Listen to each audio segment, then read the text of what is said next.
Join us again in December when we have finished Stranger Things.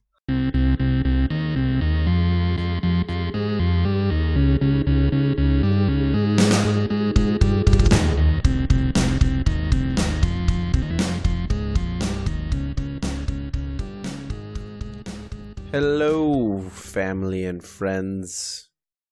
Mostly friends. A general podcast listening audience. There are friends, right? Friends of the pod. Oh, yeah, definitely. I mean, if you listen to this pod, if you're a consistent listener to this pod, we'd probably be friends.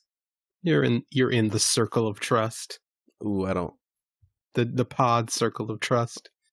The public circle of trust, maybe? Sure. I think the consistent listeners of this show are absolutely within the pod circle of trust. And you know what? About our own personal circles, but anyway, definitely within the pod circle. We can't disappoint people in the pod circle of trust. We have to stick by our commitments.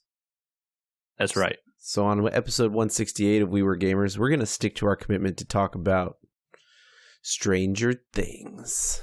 Season 3? Episode 3? What? They have an interesting, what would you call it? Marketing, I guess, design for their season. It's not season 3, it's just 3. Yeah, I think technically it's season 3, but yeah, they bill it as if each season were a movie.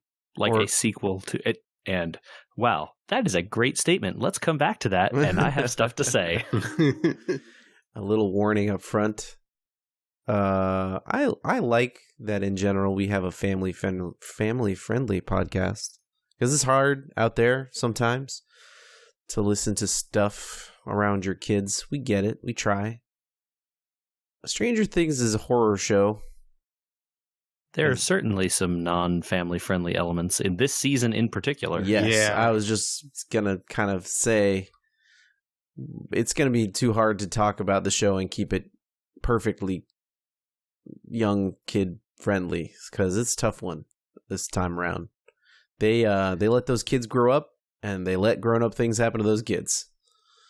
Yeah, especially in comparison with the original season. If you watched that one, this one is different. It's rough. It's rough. Yeah. So fair warning up front. I'll probably mark this with an M tag just to warn people in advance. But Stranger Things 3, I personally will start off by saying, while the nostalgia for the first season and how amazing it was that came out of nowhere makes it the best, I think this one's pretty dang good. Even though in the middle I was worried. Anyone else? I would agree with you on your rankings. 1, 3, 2. I think the thing that season 1 has going for it over season 3 is how much tighter it felt in terms of the story and the episode-to-episode arcs. This one definitely felt like they had a few good arcs in here, and then they kind of took the two ends and were like, let's make it 8 episodes instead of 5. And they pulled it out a little bit. And so you kind of got some places where it felt like characters were spinning their wheels, which I don't remember happening in the first one. Although, to be fair, I didn't go back and rewatch it, so maybe I'm wrong about this. You mean you didn't like them singing the entirety of the theme song to the Neverending Story? That part I was fine with. The stuff I wasn't fine with was I think the middle episodes of this were pretty weak. Mm-hmm. There was definitely a lull. Let's say the first episode starts out kind of slow, I guess, and we won't do every beat of every episode, but the first episode is like a breather. It's you made it through last season. That was a tough one, even though they spun their wheels in the middle there too, with adding that whole storyline where Totally. Eleven goes somewhere else and meets other people like her. You know what I mean? Yep. But they kind of start out this one and they're like, well, hold on. They don't, I guess, because they start out with the Soviets blowing up their own people and trying to open their own gate. Window dressing, though, really. Yeah. Setting, right? For, okay, this will be important in the future. Hey, remember this. Yeah. Yeah. And then we open into, the summer of 1980, what is it? 85. 85, yeah. and it's full-blown summer lazy catching up with everybody after, they're not really doing much. Anyway, 11 and Mike are teen love, teen angst, teen everything. I don't know how. I don't know that I can qualify this as dating, but they certainly were doing the younger teenage version of dating. I guess. Puppy love. And I like how they turn Mike into kind of like you're kind of a little dillweed. You gotta shape up, buddy. Teenagers are jerks, I feel, or they can be jerks anyway. Yeah. And definitely this show does a good job of letting the characters kind of grow up from their preteen roots here and into like, hey, they're teenagers now and they're doing, teenage problems and things. And then I would guess around after the end of this episode, we like Billy gets jacked by what the mind flayer? Right, gets flayed. Mind flayer. Yes. And that kind of came out of nowhere, right? Like, oh, we're gonna start off, and like, I think at the end of the second season, you kind of had an inkling that maybe stuff wasn't all the way good still, right? With Will still being sick, and there being like, hints that smoke monster never really went away. But they definitely didn't call it the Mind Flayer in season 2, did they? I don't recall that term. No, they came up with that in this season. Yeah. Which was odd, I guess, a little bit, because it didn't remind me of a Mind Flayer at first, for sure. Maybe it would later. So you kind of got the impression things were going to pop off right away, and I wanted to recap that one a little bit, because then you're right. I think we hit the lull, kind of. Right, almost right away. Almost immediately. You get like Hopper threatening Mike and, being very protective of 11, which, kind of follows his through line there. And then kind of no more action really for a lot of characters. For, 4 episodes almost. Yeah. I think part of that might be because of the way that they decided to spin this season out into 3 or 4 storylines that all merge back together at the end, rather and than each storyline is each storyline is discovering the same things. Right, they're all finding pieces of the puzzle before coming back together. But as a result, you have to spend time developing each one of these storylines. Well, and then the story ends up spending time having each character discover stuff that, like, we, the audience, have probably already put together. Okay. And so then it feels in a lot of cases where, like, oh, this is when Dustin and Steve and Robin figure this part out. Or this is when, like, Hopper and, what's Will's mom's name? Joyce. And Marie. Marie and Alexi figure this part out. Right. And you're like, but it's like never can anyone meet until the final climactic showdown, and then we get a big exciting action scene for a couple episodes. Yeah, I guess since we haven't done it yet, spoilers.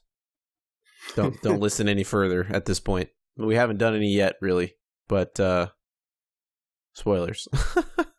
Yeah. So we kind of get like teams as they go through the thing, and I think it's just pointless to like recap what each team does the whole way through the thing. But suffice to say that, we find out through the course of this that the Russians have come to Hawkins.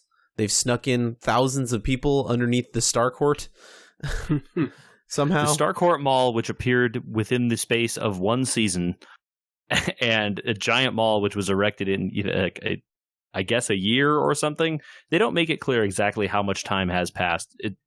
I guess it could have been more than a year. Mayor Klein sells out the town to the Russians to get them there, so they do it real fast. Yeah, I guess. Ruining the downtown or whatever. I like that, what's his name? Mayor Dread Pirate Roberts. Mayor Dread Pirate Roberts is in this, yeah. Carrie Elwes. Carrie Elwes. He was... really, really hamming it up in this as he did a good job. They needed... Just a dirtbag. Yeah, they needed him. They needed him because he can play that sleaze to sit across from Hopper and really get you into the mood of like, oh yeah, police brutality, let's do it. because, like, to be honest, police brutality is a tough sell sometimes, especially these days. But the Hopper has his lovable dad persona going in full force in multiple points in this season. I mean, they literally put him in a Hawaiian shirt this whole season. I know, it's great, actually. Although that being said, I feel like for the first couple of episodes, they did make him a little more insufferable than normal. I think intentionally, right? They really wanted to. Yeah, because when we'll get into it, but then he gets checked by the Russian assassin, and a lot of his insufferability comes back around when you're like, okay, Dad, you're like very clearly being a jerk to these teens, and they're not going to react well to this. Yeah, and then Joyce is even like, "You're doing this wrong, Hopper," like and then he immediately does exactly the opposite of what she says. Let's talk about that Russian for a second, since we were on the Star Court and the Russians. They did a thing in this show where they had multiple references to 1980s films. Mm-hmm. One of them being The Terminator. Oh, yeah. And him. And Back to the Future. Yeah, a lot of Back to the Future references, sure. I mean, full-on clips from Back to the Future in the movie, which was kind of shocking, honestly. Probably isn't that hard to get Back to the Future rights. Is it? I guess I don't know. Imagine. Anyway, you had a point about the Terminator. The hottest property. But maybe a little overdone on that aspect of it. With the whole, like, okay, I get it. He's a very strong man. Right, and, like, he shrugs off bullets the same way the Terminator did. Yeah, it's a little much. Oh, yeah, by the way, he's wearing body armor. You're like, whoa, okay, come on, guys. It was a very good gag the first time, though. It was a great gag the first time. I burst out laughing in what was supposed to be a tense scene because it was like the visuals was so the same, right? So other than Dustin, the teens eventually get it together and they become the group that is the main foil for fighting the Mind Flayer. Who I guess Billy and the Mind Flayer, who end up being our two big bads for this season. I liked, especially with Billy, the scene in the sauna. I think that was some of the best acting of the whole season. Where he pops out of that thing. That was really good, yeah. Yeah. Just some of the physicality of that acting where he's he really looks like he's really suffering in there. You kind of wondered last season when they added him and Max to the show. Max, how did she end up at the end of this is the question. I don't quite understand the answer to. We'll get to that at the end, but they seem to make him unlikable, right? In the second season, he was kind of like a jerk, but he was the dirtbag older brother who maybe you weren't clear if he was abusing Max or not. Right. And then somewhere in the off season, everyone in town fell in love with him. Okay. I wanted to talk about this for a second. Was this mad creepy intentionally? Yes. I assume it was, right? I think it's supposed to be. Okay. Because well done then. It's an 80s film thing, right? They're trying to not only do the 80s as it was, but also as people remember it.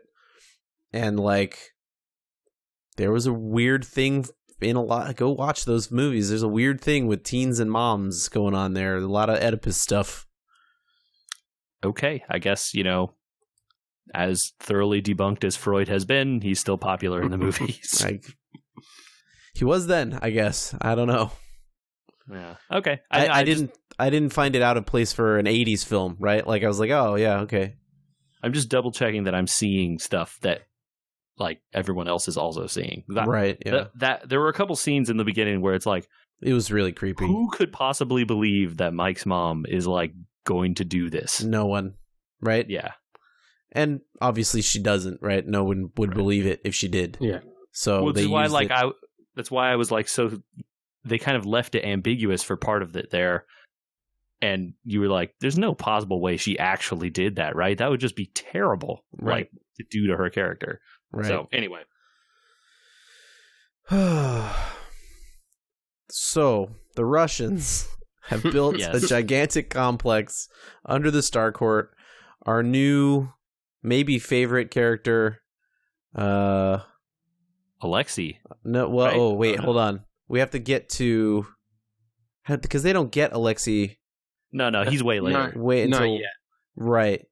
So are you talking Robin? Robin and Steve. Steve, who they make into the funniest sad sack. He just literally and figuratively, he just takes beating after beating.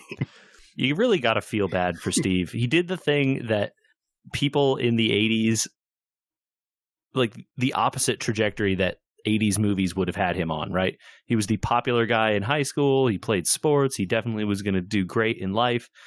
And then he took the opposite trajectory and is just like reliving high school glory, you know?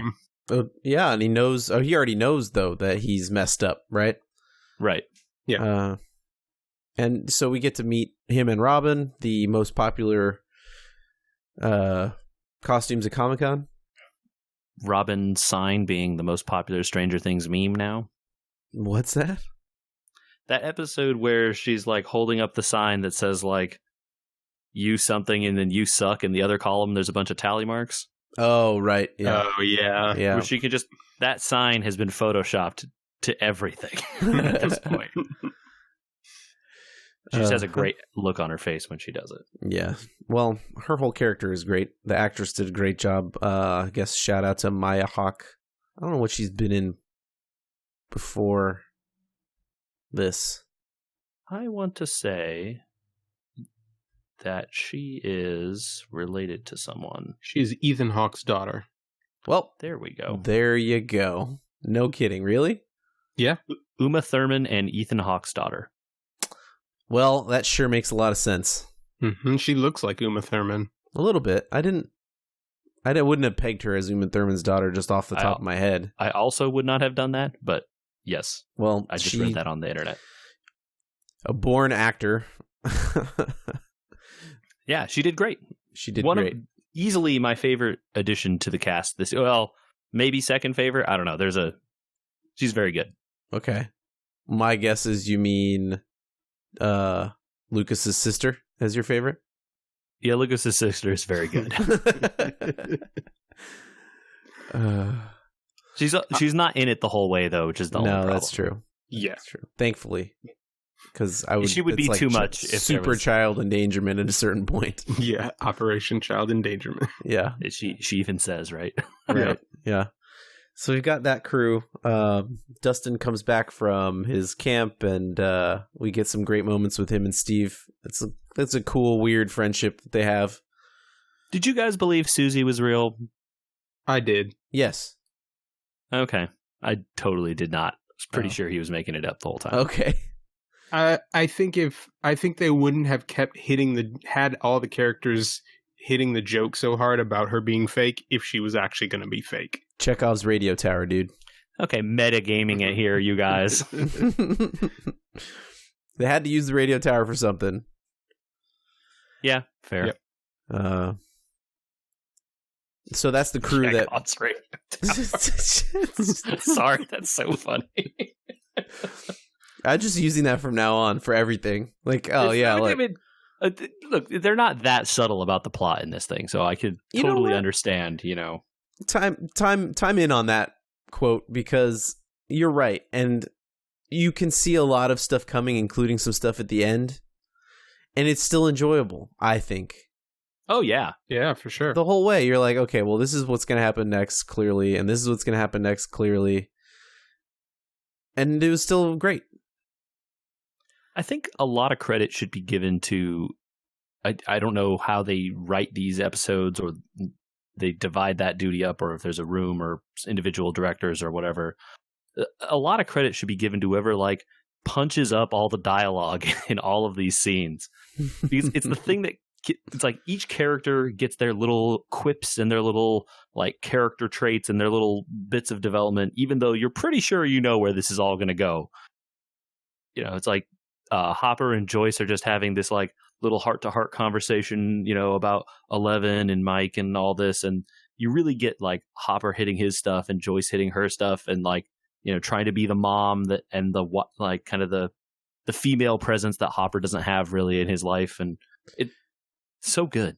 Yeah, I'm not sure that I particularly enjoyed them trying to, well, Hopper particularly trying to further that relationship beyond where it had like naturally settled.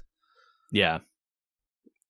It was a strained thing that ended up being only for the ending, I think, in my opinion. But it felt strained at the beginning. I didn't believe that part of it. And we got to talk about the ending when we get there. Oh yeah, we'll do that. So the ice cream crew figures out that the Russians are there, thanks to Robin and her amazing ear. I guess ears. Yep. Yep. She's got to. Yeah. You know, figure people out say you have an ear for something, but anyway, they crack the code, which apparently, not that hard to crack if you stand in the mall. I'm not quite certain what the code actually meant, because, like, what would you learn by standing in the mall? I don't. Well, I think they were just trying to say, like, hey, these are the delivery trucks or whatever that are coming that have our stuff versus the other stuff. Got it. Yep. Okay. And win. Got it. I didn't quite remember or catch that. They check all that out. Some of them get captured and then they get shot with, I would guess, is like LSD or something. I was pretty unclear about what the goal of injecting them with whatever that was at the time. It was worth it for the viewer. Yes. Some sort of truth serum cocktail. Yeah. Somewhere in here, Hopper and Joyce have discovered that there's some sort of thing happening because of the magnets. Right. Joyce's magnets fall off her fridge on the day she's supposed to go meet Hopper for dinner. And then she gets too invested in looking at why her magnet fell off her fridge to meet Hopper for dinner. And then she goes and meets the scientist guy, and he teaches her about how magnets work and whatever. Yeah. Do you remember how she convinces Hopper to go around looking at farms? Oh, because of Klein, right? Like, to figure out that Klein has been helping people, and then they get Hopper the deeds. Strong arms the mayor, and then gets info, and then goes out there, and then the mayor tips off the guy, and then the Terminator scene. So I think this is the chance for maybe if Robin's not my favorite, then it's who they find underground, Alexei. Yeah. AKA Smirnoff is what he calls him. Hopper calls him Smirnoff, yeah. Or maybe Murray. Murray's pretty good, too. I really enjoyed almost all of the scenes with Murray and Alexei trying to, like, be buds or whatever. Like the bromance. Just like Alexei, telling, like, are these people really this dumb? And Murray being like, please work with me here. I kind of feel like everybody that was watching that show kind of like late at night, feeling lazy, if you were eating like popcorn or whatever, Murray's like your spirit animal for half of it, where you're just like, I wish I could care as little as Murray about everything in his life except for what he deems to be the most important thing, He really has like a specific energy, and he does. Good. That is true. Also, PhD level psychoanalyzing people. Oh, so good. Yeah, he really has certain people's number, especially. And like he and Alexei in the backseat of that car while Hopper and Joyce are driving them. Was it to the fair or whatever? Right. Yeah, it's like, are you two just gonna kiss or whatever? Like, get this over with. They haven't kissed yet. Yeah, so good. Hopper has a great psychoanalyst moment where he lets Alexei go. He's like, that might be his best scene in this season. In the whole show so far for Hopper was when you've come to know Hopper over 2 seasons as like the guy that can get it done, right? Yeah, but mostly just by doing, not by, coming up with some master plan. But he kind of proves, and then it's great how they let him prove that he's got chops in understanding people as well. And he's just like, no, man, he's going to get, out there, and he's going to realize Alexei can't go back. There's not a scratch on him. They're going to think he cooperated with us. He has to know that he has to stay here. That's a pretty great moment. It's like Hopper thought through all the ways this guy could do, and then he was like, it doesn't really matter if he leaves. He's going to come back because there's nothing he can do, right? Right. So that was pretty cool, I thought. That crew really develops into something fun. yes, easily those scenes were my favorite parts of this season, I think. Mm-hmm. I liked that I think that if we still haven't really talked about the teen crew as much. I think you have to talk about them as a group after. Man, I'm so bad at names this season because they were all split up. Nancy and Jonathan kind of join forces with them and start to figure it all out together, because you have that Nancy and Jonathan newspaper thing where kind of like is a indictment of women in the workplace and how they were treated. Not indictment of women in the workplace, but the treatment of them. The treatment of women in the workplace. 80s media culture being what it was, and just like can't be good. Yeah, get me coffee, lady. Yeah. So that was kind of like okay, I guess. And then they kind of join up and go to the hospital with the other crew after that crew gets back together. So that's when you can kind of talk about them all as a group, I guess. Yeah, so they've come to realize the same thing through two different paths. The younger kids following Billy. Previous to that, 11 and Sam become pretty good friends. Max, not Sam. Why did I say Sam? I don't know. 11 and Max become good friends. So that's kind of where they are before they all come together at the hospital, right? Yeah. Right. Yeah, and definitely like I don't know. It's interesting again that they sort of get them to the same places, but one through like, ye old time detective work of calling and hitting houses and, doing the street reporting stuff. And the kids who have Will, who literally sees and feels things that no one else is privy to. And then 11, who has, psychic powers or whatever. And they both get to the point of like, man, we should go check out this hospital. The younger kids were tracking Billy at the same time that Nancy and Jonathan were following the old lady. Right. So that's kind of like, there's a lot of enjoyable stuff that we talk about there, right? And there's a lot of great moments, but that took us maybe, 10, 15 minutes to get through all that. That was like episodes 2 through 5 and a half. Yeah, right? These parts of this show were easily the parts we were talking about up top, where like, man, they really stretched this out. This was the filling for the show that needed to be maybe 2-hour movies. Those were the moments that were great to pick out in the slow parts, and then you get to the hospital and people have been flayed. A lot of people have been flayed. A lot of really gross stuff. Yeah, I was going to say, is now a good time to talk about the number of animals and people that start turning inside out in this season? Yes, remember, this is the content warning of this. It is just unbelievably gross looking. Gruesome. And bones and just the sound. A good job on the sound editing. Ugh. Yeah, the whole season so far, rats have just been sort of exploding. And because they're rats, you're kind of like, oh, that's gross. But then it starts happening to people. And the skin just sort of sloughs off of them, and they become this gross mass. But they imply that they're still alive or something in there.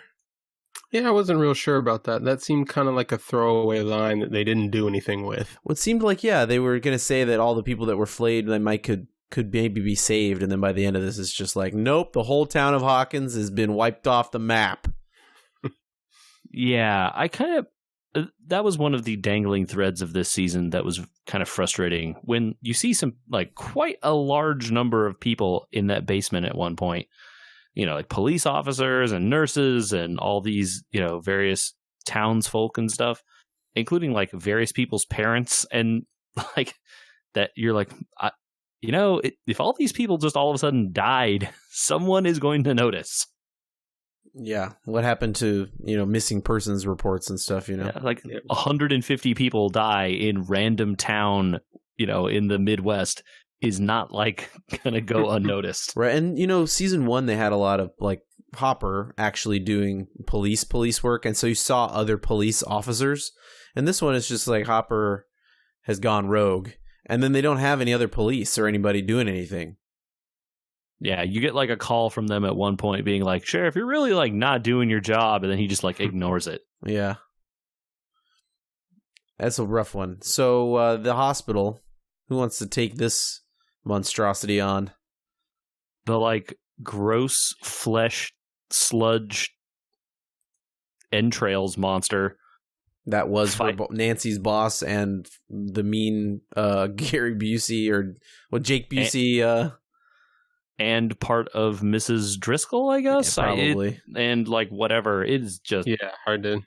Yeah. And so there's like some cool action scenes here. Nancy and Jonathan trying to fight it off, and it felt a lot like how is no one at the hospital hearing any of this, or is literally every person there flayed so they could just do whatever they want? I think at certain points you see the hospital staff lying around dead. So I just sort of assumed that everyone has already been killed by these two or these three. Yeah, they imply that a lot of people have been murdered in the ward. I guess I missed that, because that definitely makes me feel less bad about it when like the monster is literally smashing entire rooms or whatever, and the receptionist is downstairs like doo-doo-doo. Well, I think that's another 80s joke, the like clueless receptionist who's on the phone the whole time. Yeah. So 11 fights off the mini mind flare, making it run away through the sewers, which was disgusting. Oh yeah, yes. It re-dissolves. Every time that thing did anything was super gross. Hopper calls in the military, but nobody. That was a weird little like government bureaucracy code thing. That was interesting. And then the mind flayer. The point where Joyce gets on the phone and yells at them. Yes, also? Calls the guy back. Yeah, that scene was good. It was good. Yeah. 11 tries to find the mind flayer, which unintentionally reveals herself to Billy, which is important later, I guess. And sorry, I want to talk about like Billy and the mind flayer real quick here. For a minute. Yeah. I got the impression, or the way they kind of laid it out by the end, that Billy was the mind flayer, right? Like they were, despite the fact that it had like this gross sludge body under the mill or whatever, at least at various points in the show, it's literally like just possessing him. He wasn't like, he was more special than the rest of the, flayed people. I think I just kind of a good reading, or no? I think I approached it as Billy is more like patient zero, right? Mm-hmm. He's the first lieutenant in this army that the mind flayer is putting together, and so he has abilities that no one else gets. He doesn't have to be dissolved and absorbed. He is kind of the mind flayer's eyes and ears in the real world. Importantly, the mind flayer needed someone to do things for him other places than where the mind flayer was, right? Right. So certainly, right. It made sense to keep one or two or, however many he can do. I had a weird reaction to how Billy and the mind flayer interacted, because it was implied that the way that Will was possessed by the mind flayer was the same as the way Billy was, but Will never acted that way. And they were able to get it out of Will, right? Like, they made it leave Will, which is why it was still in this world, because it got trapped here. Mm-hmm. So it was definitely like a different... It seemed like a different scale or a different level of powers, or something happened with the writing of that possession, either between seasons or something. Either there's different levels of possession or flaying or whatever you want to call it, or Billy was some sort of special case or more infested or something. Because definitely Will was not eating stuff and trying to, Right. It seemed to have like agency over Billy's actions in a bigger degree than to a lot of the other people who eventually just became like worker bees to the hive,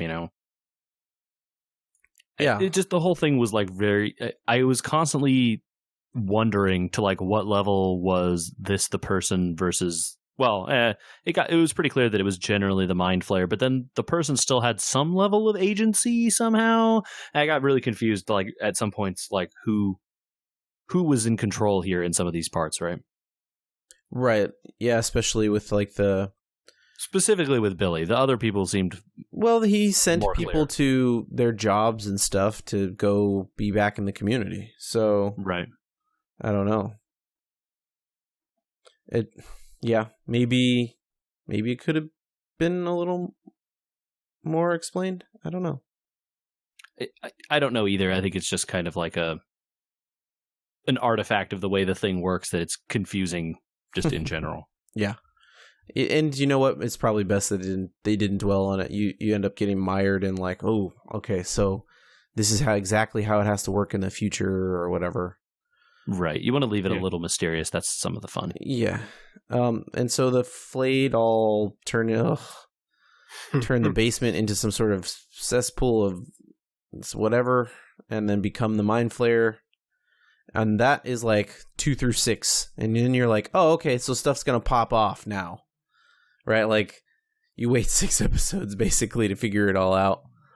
Right. And then you kind of get the episodes 7 and 8 action movie ending. Yeah, very much so. Which you've been waiting for, right? Right. Yeah, they did a good job. They did maybe a little bit, maybe it was 7 episodes instead of 8. I don't know that there was so much ton to cut in the middle there. It just seemed the pacing was a little off in terms of and I think that it was everybody discovering everything all separately, and then you're like, I know that people are eating this stuff and like yeah, I saw it already. I don't think that necessarily they could have like condensed the arcs or anything. I mean, 8 episodes for a TV season is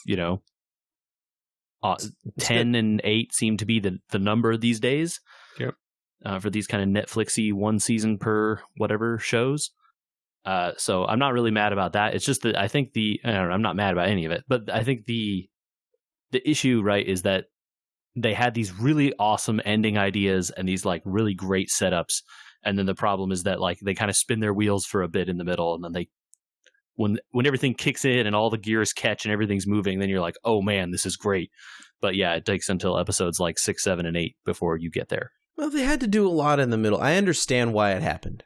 They had to do a lot in the middle, right? They had to get you to know Robin so that at the end, when they, give the real big reveal about, in the 80s, she comes out to somebody, and that's like a big deal. And you feel that, right? Because you've spent so much extra time with them in the elevator. Like, that's a scene where you're like, that could be cut or whatever. Like, we didn't need Steve peeing on the side of the wall.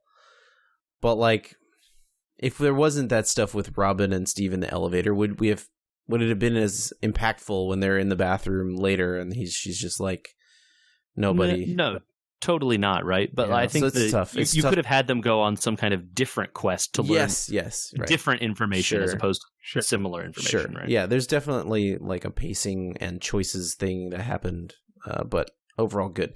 So I guess we got to finish it out overall, and then we talk about where everybody ends up, I guess. Yeah. The Mind Flayer finds them because 11 tried to find it, and Billy tracked her down somehow. I don't know how they knew where the house was, but they did. Well, it's like I think they. Oh, go ahead, Michael. I was going to say, I think the Mind Flayer gets into her head the same way she gets into Billy's. Yeah, it's implied in.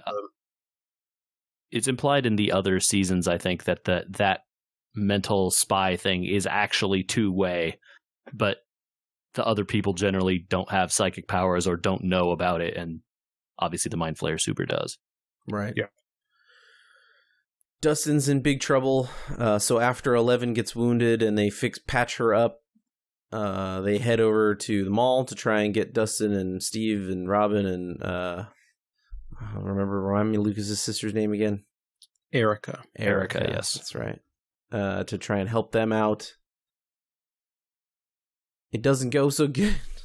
No, yeah. Meanwhile, we lose Alexei at the fair permanently, which was also impactful. Yeah. It was really sad, right? The Russian guy who you thought had kind of been like left in the woods, like hundreds of miles away, apparently was not so far away that he couldn't walk back in the span of an episode or two. Well, yeah, and have Klein call him and show up like immediately with a whole bunch of dudes. I mean, that was the Terminator problem of like, oh man, come on. You know, he's not everywhere. The funhouse scene. That was so good though. That was a good setup. It was a scene, right? Oh, go ahead. Oh, I was just gonna say that is one of my first two examples here of the end of the show. It's just too telegraphed because they gave him this Terminator persona. You knew when this amazing scene was going to happen, and I want to say that I fully enjoyed the scene in the funhouse. I had a great time. I thought that it was cinematography wise, it was like perfect. But you knew he blasted him with that gun like 8 times. But you watch and he shoots him only in the chest. And you're like, okay, cool. Terminator moment. He's going to stand back up, you know? And you're like, come on. To have the cool scene, the really cool scene be a really cool scene. Don't make me think at the beginning of it, well, there's no point to this because he's not going to kill him here. I think you can literally say exactly that complaint about the ending of this show. I agree with you. Ahead of when we spoil the ending, 100% agree with you. All right. Let's like get there here. We'll get there. They fight the big monster in the mall. They run away. There's cars being thrown all over the place, and they're having a shootout with the Russians at some point in here, and down in the basement as Alexei and Joyce and Hopper are on their crazy suicide mission to try and close the gate or whatever. Yeah, it was a pretty interesting little plan they had. They know thanks to Alexei that they have to blow up the machine to close the gate, but they need a key, and so there's the whole like infiltrating a Russian base again, but this time the adults do it. Yeah. It was probably the only instance of stuff that I was like, okay, we've already done this. Let's move it along here in the last couple episodes. And then the last episode has a lot going on. 11 uses her powers to get rid of the wound that the Mind Flayer gave her. Then the big monster shows up and they fight it again in the mall. They try to run away, right? But then they have to fight it in the mall. So they fight it with the fireworks from the supermarket. And I thought it was beautiful. But also, if you set off gigantic fireworks in the mall... Yeah, where are there no fires? There's it would be so loud you couldn't hear. You it damaged everybody's hearing permanently. The glass atop the mall would have all shattered. I think it had already shattered at that point from the Mind Flayer coming in. Okay, all of it just gone? Yeah, I think it was mostly gone at that point. All right, fair enough. Yeah, there's all the plants would have been on fire. There would have been. It was pretty. It was very cool. A lot of those scenes of the fireworks blowing up on top of the monster and it kind of recoiling in horror, and the whole thing was really good. The underground doesn't go so hot. Hopper and the Terminator have to fight, and they get stuck on the other side of a damaged reactor, and that's when we get our scene of what could have been a extremely powerful moment where Hopper gets aced by the machine. And Joyce having to really reach over there to turn the second key together to close the gate, and not wanting to wait until Hopper is out, and then... Yep. And seeing that he can't get back and knowing what's going to happen. Yeah. Right. There's the scene there with, right before they shut the gate, I guess, where 11 accesses Billy's memories and tells him about his mother, which I guess maybe he doesn't remember her, or he didn't remember her. It was an interesting implication that, he could be unflayed by his own memories. Mm-hmm. I felt like the end there was kind of just their attempt at showing you why Billy was such a jerk. And I liked it. It was good, but it's okay, you can't redeem a lifetime of crap actions by saying he had a bad childhood. It's no kidding. Yeah. Yeah, but it's accurate, right? Oh yeah, totally. This makes sense. And I don't know that you... I don't know what you definitely I'm just saying at the end of the day, I'm glad they gave us that insight to his character. Knowing but like that Billy I wasn't going to forgive him, right? Sure, you weren't going to forgive him, but at least you could feel something when he died. Yes. Yeah. Right? You were like, this is a loss because maybe there could have been a redeemable person later. Right. Yeah. But it's then at least you feel like, okay, well, but Billy's really gone here. He sacrifices himself to hold off 11. Then they shut down the gate. Hopper is dusted. Yep. And the Mind Flayer collapses and dies. And lo and behold, Dr. Owens shows up with the military 2 seconds too late. Too late as usual. Mm-hmm.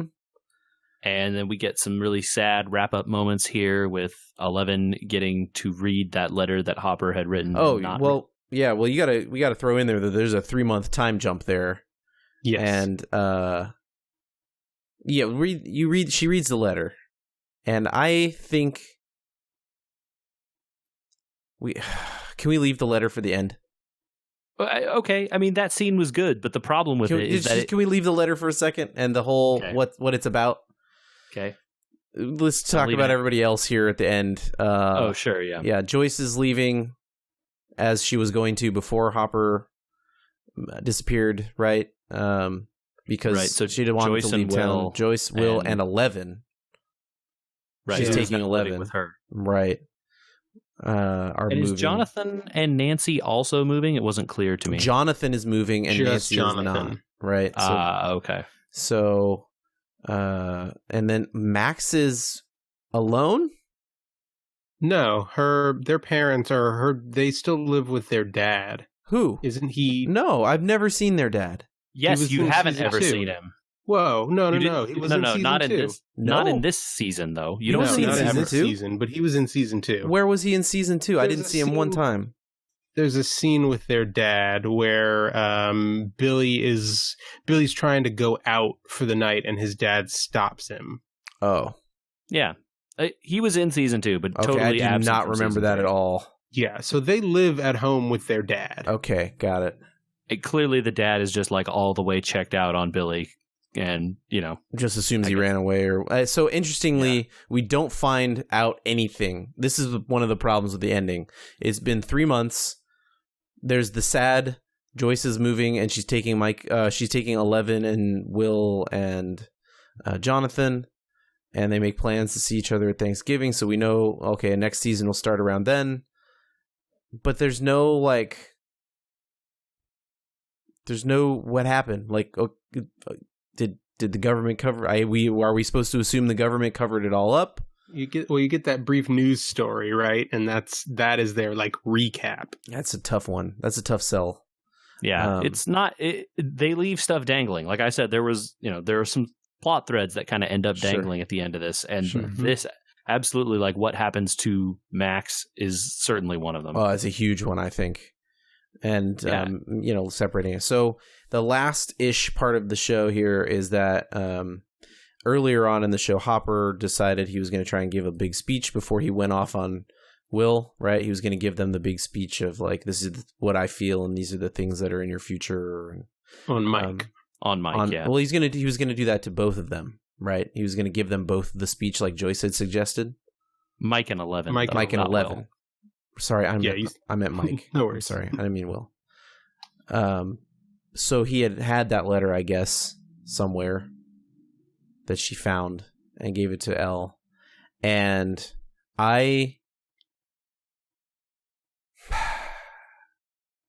it is very good. The letter is great. The letter is great, and the scene 11... is good. The scene is good. It's well shot. It's emotional. Yes. Everything about it is perfect. A great send-off to a character who is gone, right? Did either of you for 1 minute think Hopper was dead? As I was watching that scene, yes. Nope. Yeah, I think I would have to agree with that. Okay. So here's the problem I had with this whole show. I had guessed from the beginning that anyone got dusted by the machine was in the Upside Down. And so I had a very hard time, especially with that Hopper send-off, believing it, and while watching it, I could tell the actors didn't even believe it. It was not what I would have predicted. Alexei got a bigger send-off than Hopper did. I think if you bought that Hopper was actually gone, that send-off was very good. I guess the problem is you didn't buy it. It was emotional. I thought it was really well done, and I felt like, oh, it's so sad that this character that we've come to love over these 3 seasons is gone. And then with the final stinger, they completely undermine it. They should never, ever, ever, ever, ever have put this in the show. That stinger is the worst thing about the entire seseason. I 100% agree. Infuriated me. Because I would have rewatched this episode afterwards if that stinger wasn't on there. And I would have thought, oh my God, I can't believe I was wrong. And that last scene, I would have watched it 2 or 3 times. Because Hopper's gone and that's it. So they totally don't show it, right? Which is absolutely like a meta knowledge of, movies and TV. Like if they don't show the guy getting got, you can maybe think if he's there or not. Right. Right. Yep. But they super do a good job of selling you on it until the stinger, where then they say the American. You're like, all right, well, who cares? This is dumb. Why did we waste all this emotional energy on this earlier part? Two problems with it is, well, here's why they did it. But 2 problems with it is they already set up that they can't open a gate in Russia, right? We have to be in Hawkins to open the gate. So how did they get a Demogorgon? How did they get people out of the Upside Down? Like what the heck? Well, there are also they do also say there are other places that a gate can be open. Okay. So well, I guess presumably you could assume that maybe they have the base in Hawkins isn't the first one they've built. Well, it's clearly not, because they had tried to build the gate in Russia before, but oh yeah, I mean they showed the previous incarnation of that base, right? When then the general says like you have 2 years or whatever. Mm-hmm. Disappointing. Very, very, very, very disappointing. I had a feeling that whole time, and it was just like, here we go. And like the reveal of the cool like albino Demogorgon or whatever that they have down there was like, oh wow, there's going to be more of this, and like bringing the Demogorgon back after basically being all Mind Flayer this past season, and actually the season before too. Really, like I thought that was really great. But then now it's just like all completely undermined with the like Hopper stuff. I was like, what? Such a frustrating decision, because if they had just left it with like, showing the Demogorgon and them like feeding some prisoner to it, cool setup for season 4, I have to say that they are concerned. They were 100% concerned that people would not watch season 4 if they thought Hopper was dead. Oh, absolutely. Which is a terrible decision. Well, I think it's one though that gets made a lot with a character who becomes people's favorites. I hate that they do that though. I think the creators should have the latitude to say, "Hey, we're going to kill this guy off. I don't care that his Q score is high or whatever. He's the most popular character on the show. If the story needs him to die, then the story needs him to die. They should be allowed to do that." Yeah, and on a platform like Netflix, you would hope that they are given more freedom than a network show where they're beholden to ratings. I can't imagine that the ratings or the like of this would have gone down one penny, one drop in the bucket if Hopper had for real died at the end. And I think that it would have just ended up building more hype and speculation about the next season. Yep. Because inevitably it would leak that he was shown on the set. And then there'd be all these people, oh, is it a dream? Oh, is he back? Oh, blah, blah, blah, blah, blah.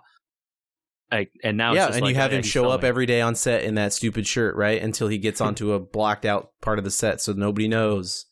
Right. So who knows, man? I don't know. Now there is, there is the slightest chance that it is a big troll and that he's not the American. If that is the case, I would be doubly mad. I will feel cheated because again. I will have spent this whole time not feeling the ending completely of last season. Right. And I think that like when I heard her read that letter, when he reads it to her, right? Right. It was a super powerful moment that I had an itch in the back of my brain about. Like, this is they're pulling on your heartstrings a little too hard, right? They've done it 3 or 4 times here. I'm starting to pretty much be confirmed in my brain that he's not dead. And I got out of my own brain, or I got out of the heart moment and into my own brain too much. Whereas I really, if they've trolled and it's a different American, I don't know who it could. It's not going to be Bob. Who else could it possibly be? You know, It's Barb. It can't be Bob. It's impossible. No, I said it's Barb. Oh, it's Barb. No, we've seen Barb. She's dead. Yeah, you saw her dead in the second season. Yeah. But, I think it may still be possible that Hopper spent a bunch of time in the Upside Down or whatever, and then they fished him out. And, there's still stuff to learn there, I suppose. But absolutely. Yeah. And it's even the creative decision sucks. It's 1,000% still cool if he comes back in season 4 without this scene, right? Yeah, exactly. I can't believe it's in there. I really can't. And every part of me wishes I had just turned it off. Yeah. And I hate that we're harping on it like this because everything else was really pretty good. And this was the thing that just undermined the what could have been the great ending instead to just okay. I just it's frustrating because I really enjoyed watching it. I think my wife and I turned around and watched all 8 episodes of this within a week, under a week maybe. Mm-hmm. We couldn't stop. And it was really, really great popcorn television. And then just so frustrating. Yeah, you'd think with the success of things like Game of Thrones was successful because it became about who's gonna die. And the reason the last few seasons of Game of Thrones really sucked is because they didn't commit to any of that stuff and no one died. Yeah. Mm-hmm. Being non-committal with a premium show at this point in time just seems wrong choice-wise. It's unfortunate because they didn't even have to commit here. They could have left it like he was dead and then chosen to not commit later and still had a cool thing. But in a 5,000 word synopsis of this season, right, where you're telling everybody everything that happened and how good it was, it really sucks that 12 sentences or 12 words at the very end, right, of this thing, it just ruined it in terms of. Obviously, we're all going to watch season 4. Yeah, totally. Yeah, man, it just leaves a bit of a bad taste, right? Yeah, it's why I never watch previously ons. I never watch previews ever. I don't want to know. I'm not about oh god, I can't go on the internet. I can't do this. I can't do that. But just don't make those things separate for the people that need them. But please, they're edited in such a way that they just give so much away. And this is almost like having done a preview. It's like season 4 preview. Here you go. Whereas the season 4 preview might never have shown Hopper. Yeah, it's tough. I don't know how. Yeah, it was a relatively. Was it more than a year since the last season? Yeah, about 2 years, right? Yeah. No, is it 2 years? Almost, maybe 2.5. But I feel like they're kind of setting this as we're going to take a break now, or it felt like that to me anyway. Yeah, year and a half. So, all right, well, I guess that's kind of the pace these Netflix shows go then. So I don't know what I'm talking about. It could very easily be another year. The first one was a year, then it was a year and a half. I could see it being another year and a half, letting the kids grow up a little bit and being at the end of high school and they haven't seen each other that much or whatever, Yeah, do a time skip again, totally. Yeah. Yep. It's still a great show. It's just I don't think that while we've been confused about some stuff that they've done and I don't quite understand that or I didn't quite believe this part or whatever. It's just in 3 seasons finally seeing the last one the last scene where you're what are you doing? It feels like out of character for them. Completely. Yeah, I still will say that the show has it in visual design and sound and music, and they just every season they knock it out of the park with that stuff. And it's just unfortunate that in this case they were let down by a little story thing that was avoidable. I will fully admit, if it's a troll, that it's a good one. Yeah, I mean, they super got me, like 1,000%. Sure. Yeah, if it's a troll, it's a good one. But I just don't know who could possibly be the American other than Hopper. You know? Yeah. And it definitely feels like one of those, please don't quit on us. He'll be back in season 4. Yeah, I mean, if for the purposes of it being a troll, it wouldn't matter who it was, right? They don't have to be instrumental to the plot in any way. Yeah, that's true. Could be Billy, I guess. No, I can't. I don't. No. Yeah, no. It would doesn't be make any sense. real strange. No one other than Hopper makes any sense. Yeah, exactly. Anyway. Does that mean the Russian guy's alive too because he got dusted by the machine, kinda? Possible. I think he got exploded by the machine before getting turned to dust. All right, fair enough. JJ, you mentioned something about movie-wise that you wanted to talk about? Oh, no, I don't remember what I was talking it was about. Something about it being almost a movie or something. Oh, yeah, the show has this season, and actually season 2 in a way, has like a really, they could have done 2 Netflix-style movies instead of a TV show, and I wonder if it would be like a lot tighter and people would really like it more in a lot of ways. It would alleviate that problem of the spinning wheels in the middle and the character arcs that kind of end up like just existing and then being resolved within the span of 4 episodes, you know? Mm-hmm. I don't, it's obviously way too late to change now since this TV series is wildly popular, and like, why would Netflix kill the golden cow here? Yeah. Wonderful. Yeah, I think that's 3-1-2 for me, or 1-1-3-2. Yeah, 1-3-2. Yeah. I think we are all in agreement. Really good. I mean, it's very close. I haven't rewatched one, but in terms of quality, it's right up there with number 1. One probably just has the like, oh, this is awesome factor. You know? Yeah, the novelty. Yeah. Yeah. Especially since the introductions are really strong. Yeah, absolutely. Any closing thoughts on Stranger Things? Everybody should watch it. Like, if you didn't watch it at all, you should start with why did you listen to this? Yeah. Fair. Yeah. I think the only like disqualifying thing would be like if you really just hate like teen stuff.